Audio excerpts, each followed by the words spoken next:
Imaginein po natin, pinanunood po natin ang mga world events na ito.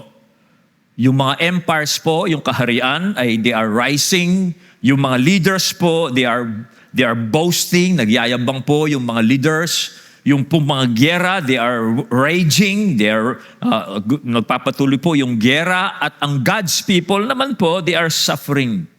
Now, ang Daniel 7 po, itong binasa nating mga talata, pinapakita po sa atin na sa kabila po ng chaos sa history, makita ho natin ang Ancient of Days, yung pong Diyos na makapangyarihan sa lahat at ang Son of Man, ang Messiah, sila po ang naghahari sa kabila ng mga historical chaos na nangyayari sa mundo po natin.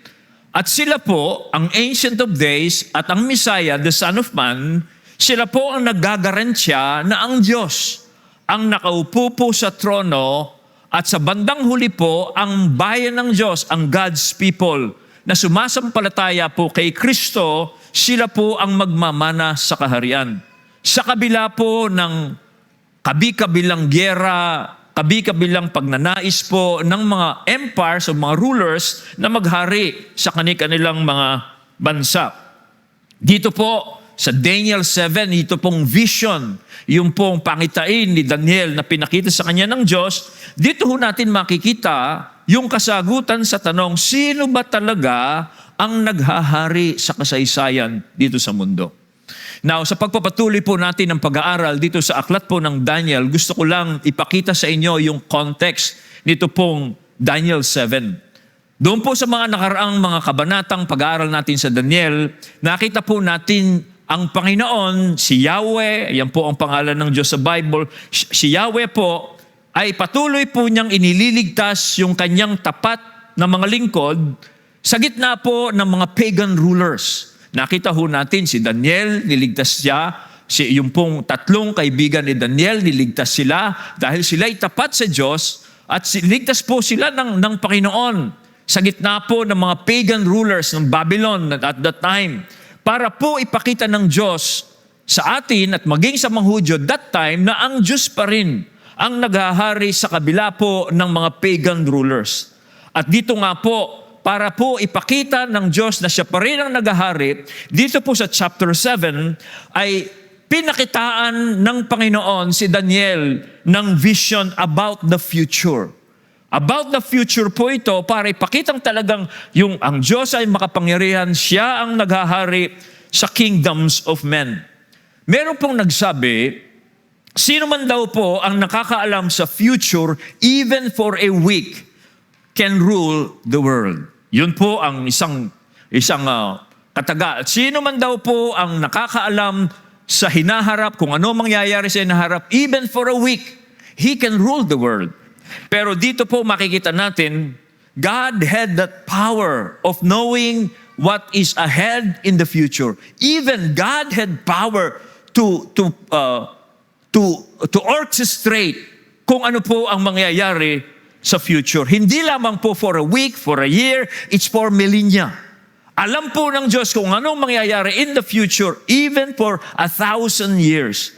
Sabi po ng Isaiah, ito po ang sabi po ng Diyos, to whom will you liken me and make me equal and to compare me that we may be alike? For I am God and there is no other.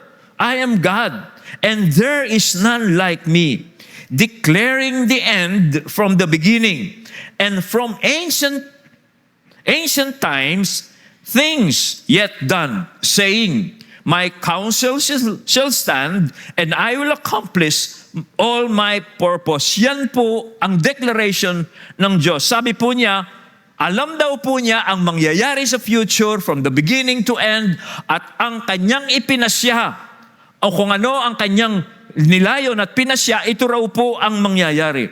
Now, yung pong binasa nating mga talata, sa nakita po ni Daniel, pinakita ng Diyos sa kanya, ay 4 pong kingdoms. Yung dinidescribe na beast na mga halimaw, 4 pong kingdoms ang pinakita ng Diyos kay Daniel through his vision in the night. And there were, yung pong 4 na kingdoms na yun, there were approximately 1,000 years between the fall of Babylonian Empire, yung po ang unang halimaw na nakita ni Daniel, hanggang sa Roman Empire po, the fall of Western Roman Empire, there is a span of approximately 1,000 years. Apat pong kingdoms yun. Yun po, yung apat na kingdoms, the beast na nakita po ni Daniel sa kanyang panaginip, na pinakita ng Diyos sa kanya. Just imagine that. The span of 1,000 years. Yun po ang nakita niya. Now, ngayon pong umagang ito, I want to propose this argument sa bawat isa. Ano man po, o sino man po ang maghari dito po sa mundo natin, yung pong paghari nila, sino mang empire, sino mang pong kingdom ang maghari dito, it will only be for a time. Bakit? Dahil ang Diyos po, He will come and judge that kingdom because God's kingdom rules. And His kingdom never ends. At siyan po ang makita natin sa buong kabanata ng Daniel. Sino man pong empire, sino mang hari, sino man pong makapangyarihang tao, ang lumabas sa mundong ito, ang kanyang paghari ay pansamantala lamang. Why? Kasi ang Diyos po, darating siya. At dahil makapangyarihan po ang Diyos, hahatulan niya yung empire na yon, at dahil ang Diyos po, ang kaharian ng Diyos ay mananatili magpakailanman. Now, let's look at the passage. Una pong makikita natin ito. Sa vision po ni Daniel, gustong ipaalam po ng Diyos ay ito. Earthly empires are beastly, but they are only temporary. Now, pansinin po ninyo, sa pangitain ni Daniel, yung pong human empires are described or showed as beasts, halimaw. At ganyan nga po, actually, pag nagbabasa po kayo ng Bible, dito sa Daniel, at maging sa Revelation, pag nakakita po kayo ng salitang beast, they talk about earthly empires. Because earthly empires are cruel. No? They are beastly in character. Dito po si Daniel, nakita po niya yung apat na great beast coming out of the sea. Now, sa Bible imagery po, ang sea o yung dagat, ito po ay larawan ng chaos. Ito po ay larawan ng instability and danger. Kaya po, nung sinabi po dun sa verse 2, na sabi po ni Daniel, sa kanyang panaginip daw po, I saw in my vision by night, and behold, the four winds of heaven were stirring up the great sea. He was describing, pinapakita po niya, that God rules. Ang Diyos po ay naghahari at siya ang nag-rule at siya po ay may kapangyarihan. Okay? May kapangyarihan po siya over earthly chaos and stability. Pag meron pong nangyayaring kaguluhan dito po sa lupa, ang ibig pong sabihin, God is stirring up the sea. Ang Diyos po ang pa rin ang nag-rule dyan and is stirring up the sea. At ang nangyayari po, alam ho ninyo, every time there is chaos and instability in human history, nagra-rise po ang mga rulers. When there is instability po sa kasaysayan ng mundo natin, mapansin po ninyo, meron nagra-rise na earthly ruler. Halimbawa po, doon pong after World War II, ang Germany po ay nasa political, social, economic instability. Alam ho ba ninyo, after World War I pala, ang nag-rise po during that instability ay si Hitler. At si Hitler po, sinamantala niya yung pagkakaroon po ng political, social, economic instability po sa Germany, kasi po ang Germany after World War I was humiliated. At ang mga Germans po, hindi sila satisfied doon po sa kanilang government. Meron pong yung pong inflation, meron pong political rivals, naglalaban-laban, there's instability. Kaya po si Hitler, lumabas po yan, sinamantala niya yung pagkakataong yon para nga po maghari siya. Now, yun po ang makita natin sa kasaysayan. When there is instability politically and so forth, rulers rise. Pero pansinin po ninyo, yung pong steering of the sea, yung pong pag ini-steer ang sea, pinapakita po ng Diyos, He's doing it. He's doing it. Kontrolado pa rin niya ang mga nangyayari. Now, dito po sa pangitain ni Daniel, sa pag-steer po ng sea, pinakita po ng Diyos kay Daniel yung apat nga pong kingdoms that will rise up on the earth. Ito pong mga kingdoms na ito ay nangyari na. Kaya dito makikita kung gaano ka-accurate ang Diyos sa kanyang prophecy at si Daniel. Okay, una po, ang unang nakita po ni Daniel sa kanyang panaginip ay yung pong lion with eagle's wings. Ito po ay tumutukoy sa Kingdom of Babylon. Ang Kingdom of Babylon po was powerful, majestic, swift, mabilis. Then, alam natin ang nangyari kay Nebuchadnezzar. Though he was a mighty king, he was humbled by God. Kaya po dyan yung dalawang pakpak nung leon na ito, they were plucked up. Nabunot po yan, describing kung ano nangyari kay Nebuchadnezzar. At the height of his power, siya po ay hinumble ng Diyos and he just became a man. Yan po ang Babylon. Ang Babylon po ay 87 years pong nagre-reign from 226 BCE to 539 BCE, almost 87 years ang Babylon po. And then, yung pangalawang pangitain po na nakita ni Daniel ay yung pong bear. Ang bear po ay kumakatawan sa Medo-Persia. Alam natin from the past messages na ang Babylon, sinako po yan ng Medo-Persia. Okay? Ang Medo-Persia po, ang description po dito ay lopsided power. Hindi po pantay ang kapangyarihan nitong Medo-Persia. Dahil ang Persia po ay mas powerful kaysa Media. Nagsanib po kasi yung dalawang yan, Persia and Media. Pero mas powerful po ang Media. Kaya sa vision ni Daniel, hindi po pantay yung bear na yan. Nakaangat yung isang side ng kanyang katawan.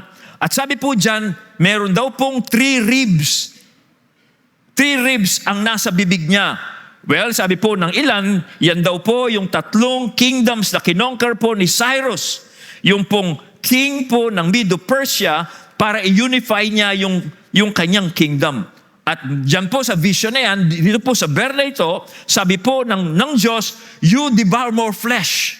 Kasi po, after po, ma-unite po ni King Cyrus, yung pong kingdom niya, tinalo pa rin niya ang Babylon, Lydia, at saka Egypt. Now, roughly, 280 years pong naghari ang Medo-Persia. Okay? Now, yung pong pangatlong beast naman dito, yung pong nakita ni Daniel ay yung leopard with 4 wings and 4 heads. Yan po ay kumakatawan sa Kingdom of Greece. Okay? Siya po ay leopard. Leopard are characterized by swiftness. Mabilis po sila. At meron pong 4 wings. Talagang pinapakitang mabilis siya. Meron pong hapat po kasing general si Alexander the Great. Okay? Na kanyang kasama. At after that, pero sabi dyan, yung pong after the conquest po ng Grecian Empire na nasakop po niya from Greece to India, it took only Alexander the Great 13 years. 13 years lamang po to expand his vast empire. Kaya nga po dito pinakikita yung leopard, mabilis yan. Kasi in just a matter of 13 years, Alexander the Great conquered the kingdoms from Greece to India. Pero pagkatapos po noon, yung pong pakpak niya ay napagod kasi agad namatay si Alexander the Great at po yung kingdom niya ay nahati sa 4 na kingdoms. Kaya po 4 heads yung kanyang yung ulo po ng leopard na ito. Okay? At ganun nga po ang nangyari. And the 4th beast, sabi po ni Daniel sa kanyang panaginip, was a terrifying beast with iron teeth. Yan po ay kumakatawan sa Rome. This is the ultimate worldly empire. Roman kingdom was more cruel, it was more destructive than the former beast. At ang Rome po ay nagsimula po ng 27 BCE to 476 CE. At yan po ay nangyari po yan nung po yung Western Roman Empire that reigned almost 500 years ay bumagsak. At doon din po sa panaginip ni Daniel ay nakita niya yung little horn. Okay, yung pong maliit na sungay, ito po ang human arrogance at its peak. Yung little horn pong yon, kasi yung little horn na yon was arrogantly speaking against God, He was persecuting the saints, but he only reigned temporarily for 3.5 years. So what is the application po dito sa unang point ng message natin? Ito po mga kapatid.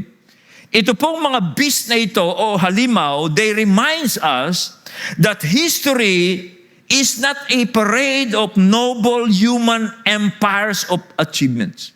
Kung titingnan po ninyo yung kasaysayan, history is a procession of devouring, cruel empires.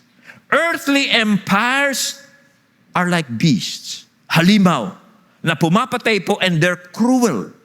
Okay, and they're very cruel. Kaya po itong mga beasts na ito, generally, pinapakita po sa atin na ang present world order po natin is an ongoing state of violence and lust for power. Yan po ang earthly empires. Pag po nakita kayo ng mga empires yan, alam po ninyo, the spirit behind those empires is cruelty and lust for power. Okay? Yan po ang sitwasyon po at pinapakita po ng Diyos kay Daniel.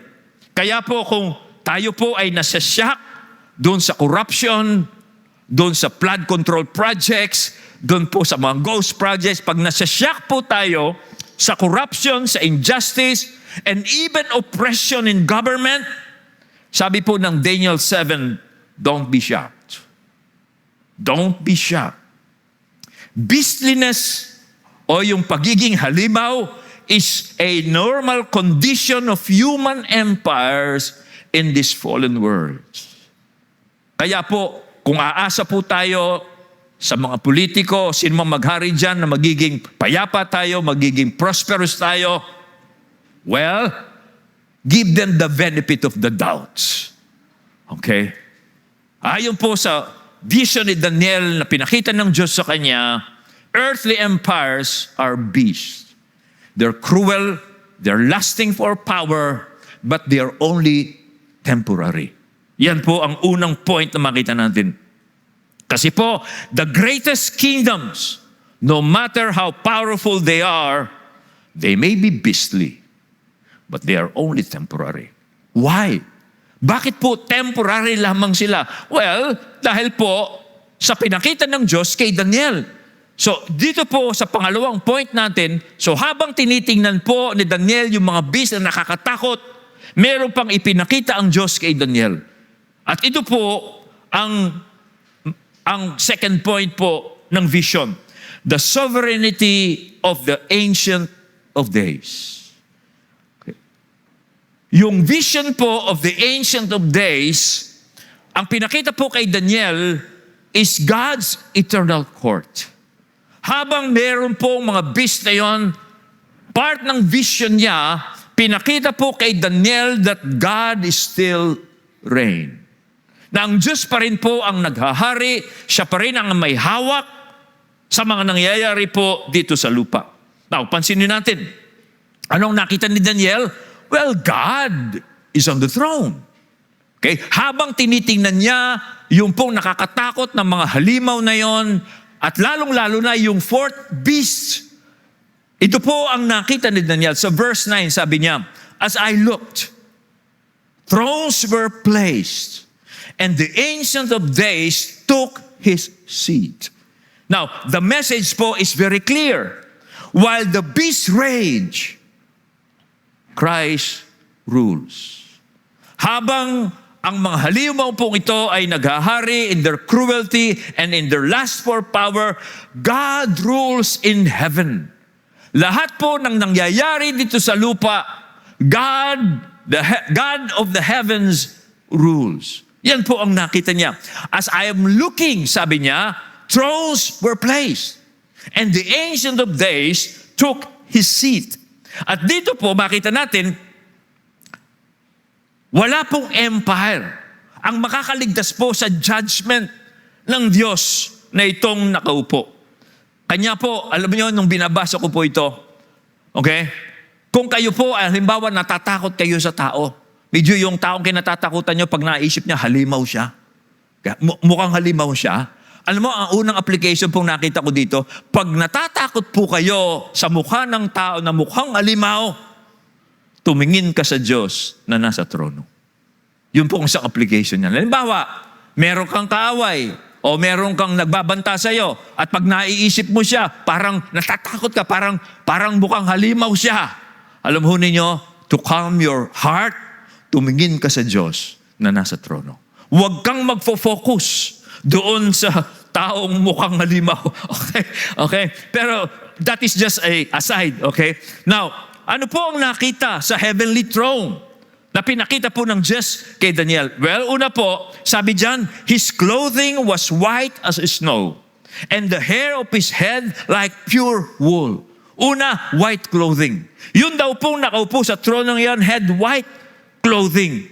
That symbolizes purity. Okay? Pinapakita po doon na yung nakaupo sa trono has absolute justice. And he has absolute righteousness. Yun ang nakita niya, yung nakaupo sa trono. At siya raw po ay merong white hair like pure wool. Ano po ang nagsisimbolize yan? Hindi lang siya makapangyarihan, meron din siyang wisdom. Yung pong white hair like pure wool symbolizes wisdom. Yung po kasing mapuputi yung buhok, yan po ay tanda ng karunungan. Okay, kaya ako hindi ako nagpapaitim ng buhok eh. Okay, kasi kadalasan, yung pong puting buhok na yan symbolizes wisdom.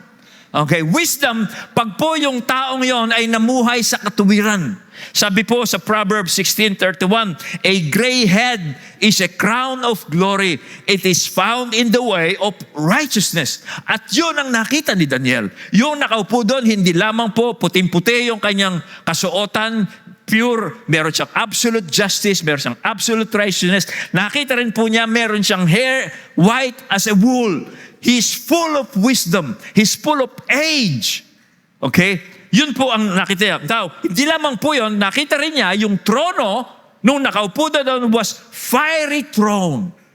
Okay? Sabi po sa verse 9 and 10, his throne was fiery flames. Its wheels were burning fire. A stream of fire issued and came out from before him. Fiery throne. Ano po ibig sabihin yan? That king who is seated on the throne was fearsome. Meron siyang absolute judgment. Pag sinabi pong fire o apoy, yan pong apoy na yan, tumutupok yan. Pag nakakita ka po ng bahay na nasusunog, hindi ba, kinakilabutan ka. Okay, dahil yung apoy pwedeng maging panluto po yan, pero pag nasusunog na yung bahay mo, iba na yung pakiramdam mo. Ganun po ang nakita niya. That throne was throne of fire. Yung pong mga gulong po niya ay nagliliyab daw pong apoy, describing the judgment of God. Sa isa pong natatakot sa Diyos, that the throne will make him dread. Matatakot po siya. But for the one who fears God, that throne will make him stable. Ang sapong taong nakakilala sa Diyos, yung pong pag nakita niya, ang Diyos ay nakaupo sa trono. Maaring yung ibang tao, matatakot po sila. Pero yung pong meron pananampalataya sa Diyos, he will become stable. Because knowing anuman ang nangyayari sa mundong ito, God is still on the throne. Kaya nga po, sa Bible, balik po tayo doon po sa fire na tumutupok. Ganun po ang nakita ni Daniel. Ang Diyos na ito was seated on fire. Because pinapakita niya, He has power, and His power is absolute, and it is consuming. Sa Hebrews 12 po, ito ang sabi, let us offer to God acceptable worship with reverence and awe. Why? For our God is a consuming fire. Okay? And then, ano pa po ang nakita ni Daniel? Well, sabi po dyan, nakakita siya ng countless beings. Angels. There are countless angels serving this God on the throne. Nandiyan po sa verse na yan, 1,000,000 serve Him. And 10,000 times 10,000 stood before Him. Nandun po nakita ni Daniel that this God who is on the throne has unmatched majesty and power. Because thousands, millions of angels Okay? We're serving Him. Sa Bible po, isang angel lang. Kahit na po, thousands of armies, isang angel lang yan. Okay? Kaya yun ang nakita. Ano pang nakita niya? Well, open books. Ano po yung open books? The knowledge of earthly affairs. Kasi habang nakikita po niya yung pong Diyos na nakaupo sa trono, sabi po, the court sat in judgment and the books were opened. Books were opened. Ibig pong sabihin, yung mga nangyayari dito po sa lupa ay alam ng Diyos. Meron pong listahan ng Diyos sa mga nangyayari dito sa lupa, kaya maasahan natin when God is on the throne and He will sit on judgment, His judgment will be fair, just, and righteous. Because it is based on evidence. Because books are open. So ano pong pinapakita nitong senaryong itong pinakita ng Diyos kay Daniel? Well, una, there is a time for judgment. Habang yung pong mga beasts are roaring, there is a time for them. Meron pong panahon ng paghatol ang Diyos. Pangalawa, ang Diyos po na hahatol ito ay meron siyang three absolute powers. Una, meron siyang wisdom to sort out the right from wrong. Yung puting buhok. Meron siyang wisdom para po i-sort out niya yung tama sa mali. Yun po ang unang power niya. Pangalawa, meron siyang purity to persistently choose what is right. Pag po humatol ang Diyos na ito, meron siyang wisdom at meron siyang purity para po talagang tuloy-tuloy po na magiging consistent siya sa pagpili ng tama. And then last power is power. Ito pong meron siyang power to enforce His judgment. Hindi lamang siya mayroong purity, hindi lamang po meron siyang wisdom. Pag po humatol ang Diyos na ito, meron siyang kapangyarihan para po i-implement niya yung kanyang judgment. Yan po ang kailangan sa mga naghahari. Kung titingnan po ninyo, ang gobyerno po ng bawat bansa, merong executive, merong legislative, merong justice. At yan po, napansin ho ba yan? Sa bansa natin, merong legislative, merong executive, merong, yun po yan, tatlong yan. At dito po makita natin, God has those power. And it is a comfort for all of us. Kahit na po ano nangyayari sa mundong ito, yung pong nakaupo, halimbawa, they are taking advantage of their power, they are taking advantage of their position and authority, God is still in control. And there is a time for judgment for all these people. At ano po ang judgment ng Diyos na ito? Mapansin niyo, doon po sa vision, dito po yung kapangyarihan ng mga beast na ito were stripped away. Inalis po sa kanila yung kapangyarihang taglay nila pansamantala dahil yung kapangyarihan po nila ay pansamantala lamang. Mababasa po natin sa verse 11 at saka 12 ang ganito. I looked, sabi po ni Daniel, then, because of the sound of the great words that the horn was speaking, and as I looked, the beast was killed, and its body destroyed and given over to be burned with fire. And as for the rest of the beasts, their dominion was taken away, but their lives were prolonged for a season and a time. Nakita ho ba ninyo? Their dominion was taken away. Inalis po yung kanilang kapamahalaan. At pansinin nyo, kanino po nakasalalay ang kanilang buhay? Doon sa Diyos. Sabi po kasi dyan, their lives were prolonged. Bagamat hindi na sila naghahari, pero yung buhay nila pinahaba pa ng kaunti for a season and a time. At ano pong nangyari in the end of this vision? Makita po natin, yung pong thrones ng mga beast na ito are replaced by the throne of God.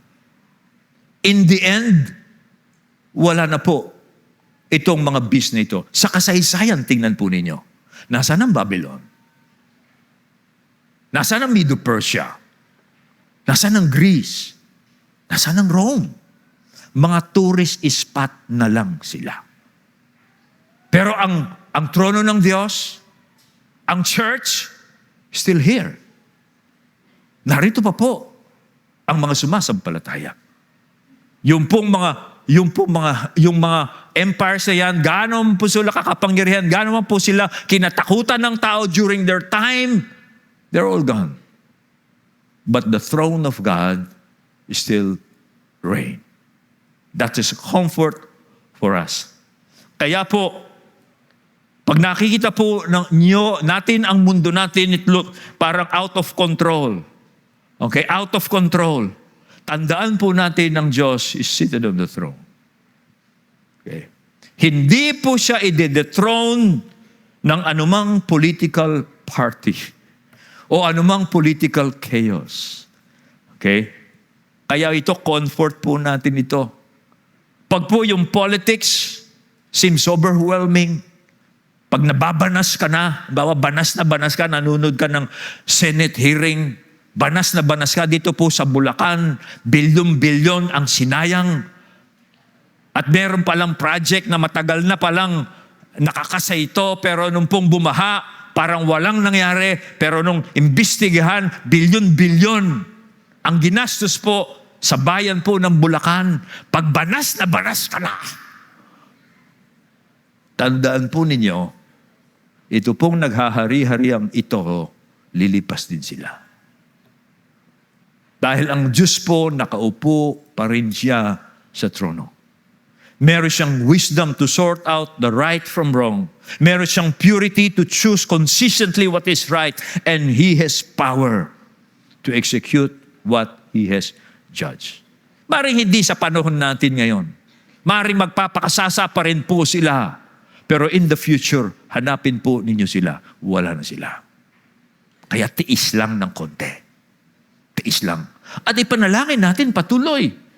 No? Pag po nakakaramdam tayo ng bigat, galit, groaning, grieving sa ating puso because of corruption, because of injustice, alam ho ninyo, ang tawag po sa atin ng Diyos, yung pong mga galit, puot, sama ng loob, iparating natin yan sa Diyos.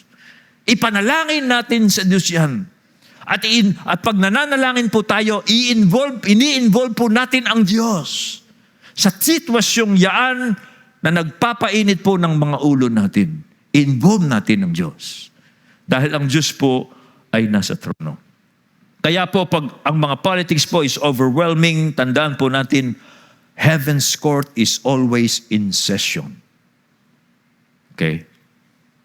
President, prime ministers, dictators, they will never escape God's gaze.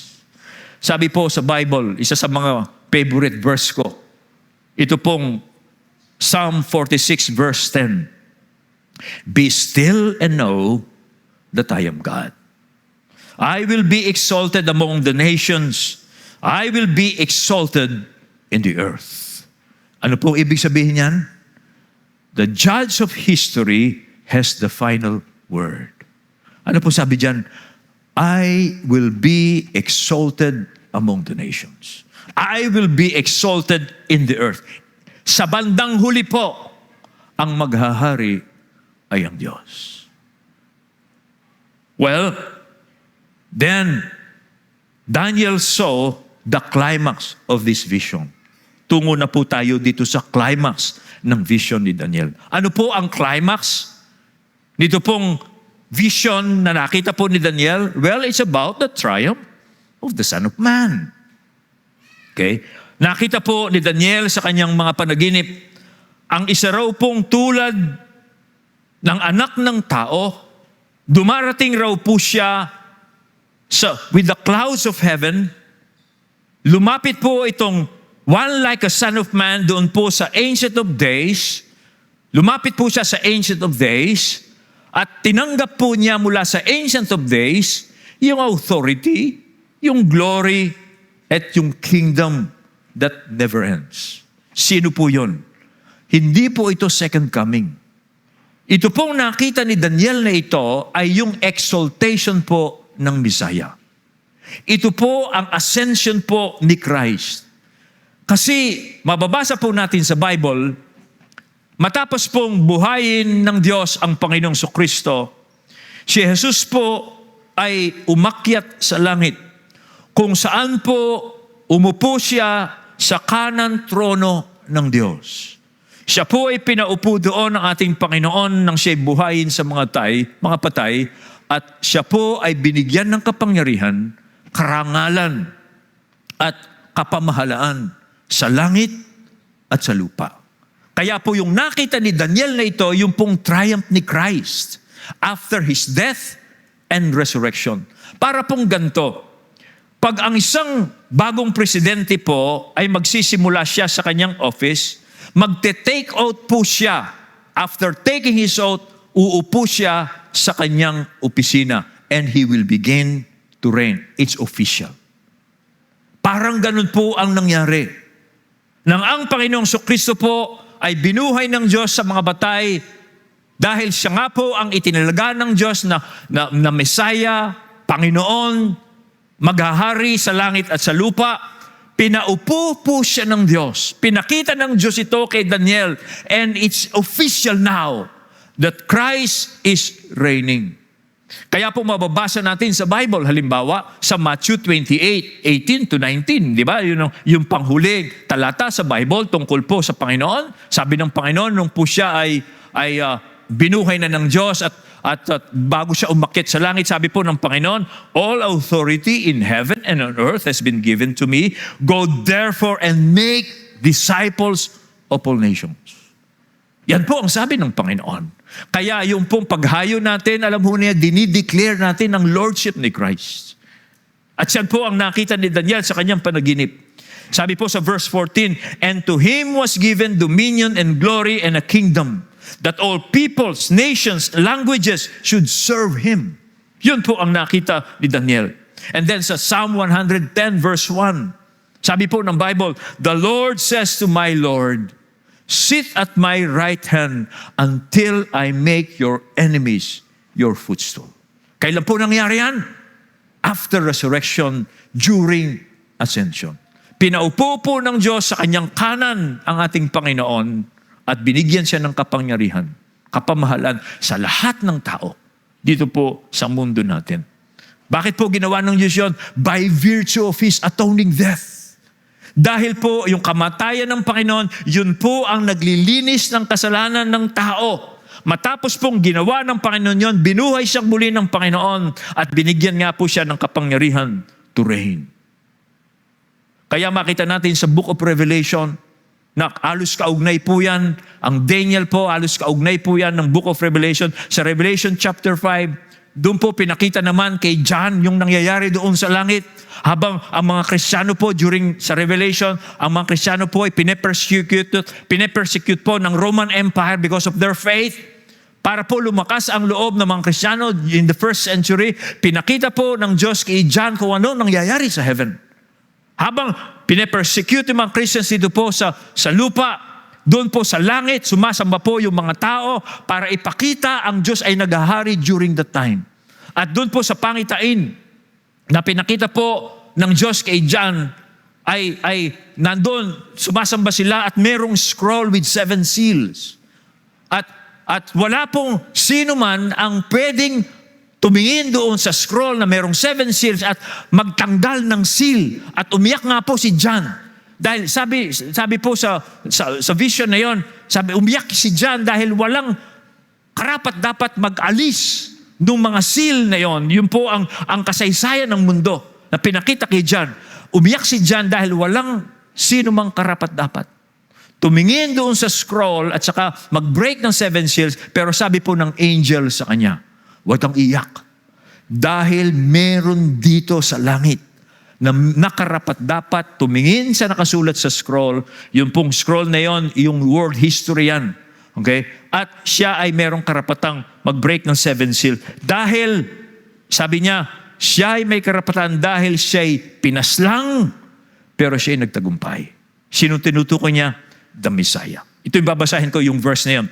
And they sang a new song saying, at nung kunin na nga po ng Panginoon yung pong scroll na yon, and he began breaking the seal, ano po nangyari? They were worshiping doon po sa langit. At ito sinasabi nila, and they sang a new song saying, worthy are you to take the scroll and to open its seal, for you were slain, and by your blood you ransomed people for God from every tribe and languages and people and nation. Yun ang nakita rin ni Daniel. And you have made them a kingdom and priest to our God, and they shall reign forever. Ito po mga kapatid, is the gospel. Ito po ang mabuting balita na dapat nating patuloy na sinasampalatayan. Ano po ang gospel? The gospel is about the lordship of Jesus Christ as the Messiah by virtue of His death and resurrection. Yan po ang mabuting balita. Tungkol po yan kay Kristo ang ating Panginoon na nakaluklok sa trono ng Diyos na naghahari ngayon sa langit at sa lupa. At ang mga nangyayari po dito sa lupa, bagamat sometimes hindi natin naintindihan bakit kung naghahari, ganito kasi, kung naghahari ang Diyos, bakit magulo ang mundo? Yes, of course. Dahil dyan po talaga ang mga human empires because they do not recognize God. They will do what they want with their power. Pero ang Panginoon po, pansinin nyo, kahit na po ganyan ang nangyari sa mundo, patuloy siyang nagliligtas ng tao. Patuloy po niyang binabago yung mga taong naniniwala sa Kanya. Kaya po, sa pagpapahayag po natin ng Ebanghelyo, pansinin niyo, merong binabago ang Diyos. Kaya, just imagine this. Kung ang mga binago po ng Panginoon, halimbawa, ang naghahari sa mundo, palagay niyo, merong ghost project. Meron pong meron pong ganyan. You cannot imagine. Okay? Ito ang building natin to, 14 million lang to eh. Napagawa natin eh. Pag po kinukwento ko sa politiko, hindi makapaniwala.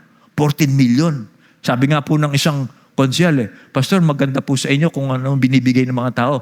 Iyon din po ang binibigay sa mga tao. Of course. No? Parang nang inamin sa amin po kasi hindi. Pag binigay ng tao, sa amin na yun.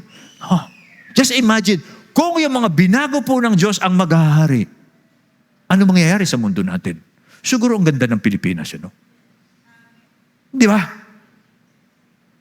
Example na lang eh. Di ba, lagi nakakita naman si Facebook eh. Si Biko. Pansino yung Pasig? Billion ang savings nila in 1 year. Just imagine that. Dito, dahil po ang mga naghahari-harian ay mga kurap, walang takot sa Diyos. Okay? Walang takot din sa impyerno. Walang takot sa ganyan. Pansinin nyo. Okay. Sino nagdurusa? Kawawa yung mga tagagugo. Wala na yung lupain nila. Nagbabayad ng abilyar pero hindi na matamnan. Abunado pa. Bakit? Kurap eh.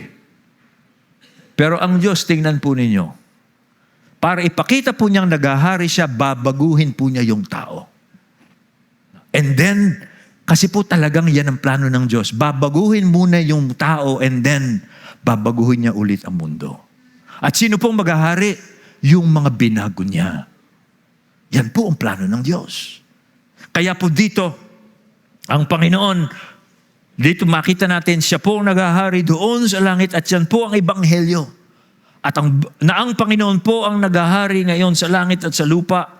At ngayon kumikilos siya, nagbabago siya ng tao, nag-aanyaya po siya ng tao na magbalik loob sa Diyos, sampalatayanan po ang Panginoong Kristo bilang Panginoon at Messiah. Yan po ang panawagan ng Diyos. At yan po ang gusto nating gawin sa vision natin. Okay, mag-open tayo ng 100 cell groups, mag-open tayo ng maraming EFJ kung saan ipahahayag natin ang pagiging Panginoon ni Kristo. At sino mang sasampalataya kay Kristo, sabi po ng Bible, patatawarin sa kanyang kasalanan. Patatawarin sa kasalanan. At siya'y bibigyan ng mana. Kasama po ng mga binalal ng Diyos, doon po sa inihahanda ng Diyos para sa mga bayan niya. At yan nga po ang Vision 100 natin na gusto po nating ipahayag. Alam ho ninyo, ito pong pangyayaring ito, the Son of Man, kiniklaim po yan ni Christ nang siya po ay nasa lupa. Nung humarap po siya doon po sa Sanhedrin, tinanong siya, ikaw ba ang Messiah? Sabi po ng Panginoon, yes, I am the Messiah. In fact, sabi niya, you will see the Son of Man seated at the right hand of power coming with the clouds of heaven. Yun din ang binabanggit ng Panginoon. At yun ang nakita po ni Daniel. Anong ibig sabihin nun? Ang ibig sabihin po yung mga kapatid, tayo po ay meron na pong representative na man and God before the throne of heaven. tayo pong mga anak kay Kristo ngayon. Because the Son of Man is seated at the right hand of God, meron na tayong representative na naging tao at the same time, anak ng Diyos. That is the message for all of us. Ano man ang nangyayari dito, meron tayong representative in Christ. Doon po sa Ancient of Days na nakaupo sa trono. Kaya, anong pwede nating idugsong niyan? Ang pag-asa po natin ay wala sa earthly kings. Yung pong kung sino man dito mahilig sumisip-sip sa mga politicians, magbago kayo ng loyalty. Baka madamay pa kayo. Okay. Investigasyon ito, tumanggap din. Okay. Kaya pala ako nabigyan ng malaki-laki. No? Para sa damay ka. Okay. Ang loyalty po natin ay dapat po sa anak ng Diyos na nakaupo sa trono ng Diyos. And then, let's go to the part of the vision, and this is the last point. Part po ng vision po ni Daniel, nakita po niya, the saints were reigning with Christ. Yan po ang nakita niya sa verses 15 to 28.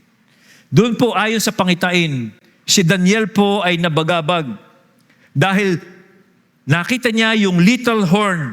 Yung little horn pong yon ay nakigyera, nakipagdigma po doon sa mga banal. At yung mga banal naman po ay they were overcome. The little horn prevailed over the saints ayon sa pangitain. Kaya nabagabag siya. Anong ibig sabihin nito? Sabi ni Daniel, doon po sa mga kasama niyan, ngaya po yung angel, doon ay inexplain niya ang vision. Yung mga saints na they are God's people. Though they are now persecuted, they will reign with Christ. At sila ang magmamana sa kaharian ng Diyos. Bagamat yung beast na yon, yung halimaw na yon, pine-persecute sila, ang kingdom belongs to the saints forever and forever. Yun po ang interpretasyon po ng vision. Gusto kong basahin yung 26 and 27. Habang pine-persecute po yung mga saints, habang hindi sila nagtatagumpay, binibigyan po ng kapangyarihan ng Diyos yung beast na yun para talunin niya yung mga saints. Mababasa natin sa verse 26, but the court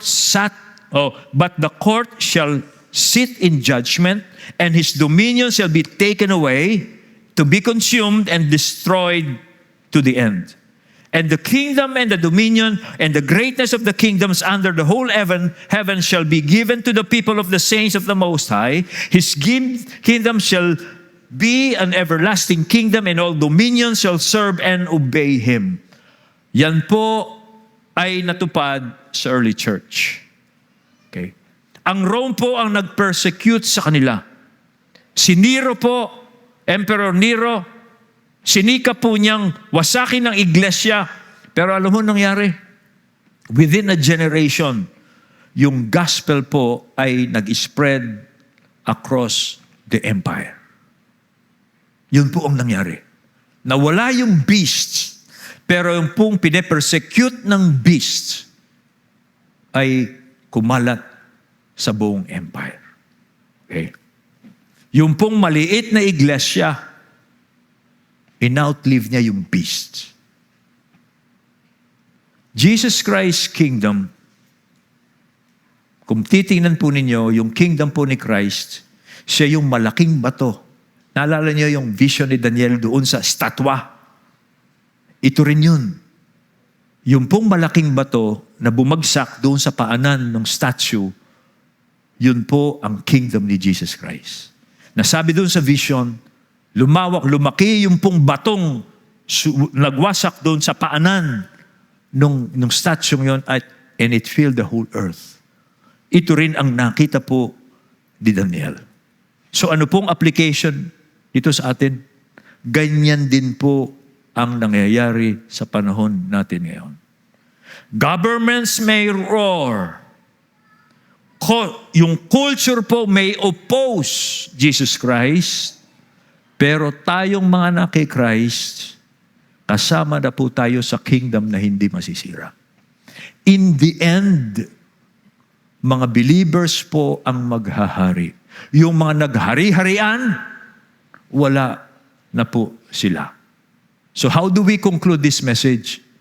Well, ito po ang sinasabi ng Daniel 7 para sa atin ngayon. Una, don't fear the beasts. Huwag po ninyong katakutan ang mga political powers. They will rise and they will fall. They are not the ultimate. Pangalawa, trust in the Ancient of Days. Ang Diyos po ang sovereign, sitting in judgment. Pangatlo, follow the Son of Man. Si Jesus po ang nagre-reign ngayon at ang kingdom po niya will outlast every kingdom. Ano ang calling natin this time? Pag nakakaramdam po tayo ng inis, sama ng loob, pait ng kalooban because of corruption and injustice, ang calling po natin as God's people, by the Holy Spirit, let us turn those heartaches into prayer. Kaya at this time po, pag inis na kayo sa mga flood projects na yan, you pray. Ipanalangin po natin yan. I-involve po natin ang Diyos. Sabihin natin sa Panginoon, Panginoon, hindi ba ayaw mo to? Hindi ba galit ka sa corruption? Hindi ba galit ka sa greed? Hindi ba galit ka sa injustice and unrighteousness? Lord, bakit mo pinapayagan ito? Gumawa ka. Yun, parang ganun. Sumbong nila sa Diyos. Panalangin natin ang Senate natin sana all the way. Panalangin natin po yung mga Kristiyanong nandyan that they will do that. Maaring hindi sa panahon natin, pero darating po ang justice ng Diyos. Ano pang gagawin natin? Let us do good. Patuloy po tayong gumawa ng mabuti.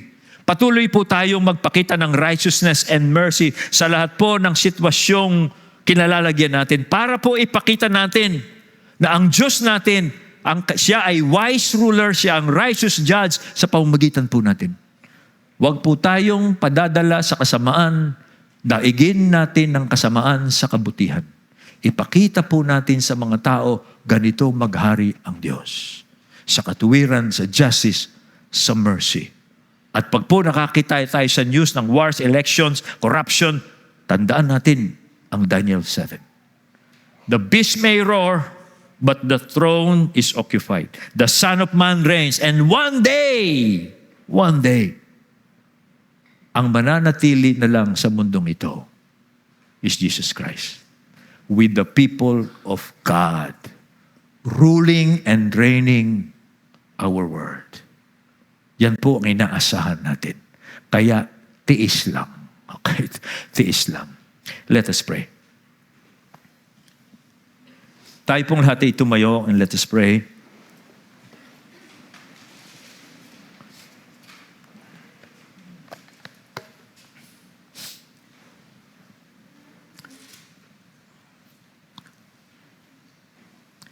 Kami po ay nagpapasalamat dahil kayo po ang Diyos na naghahari.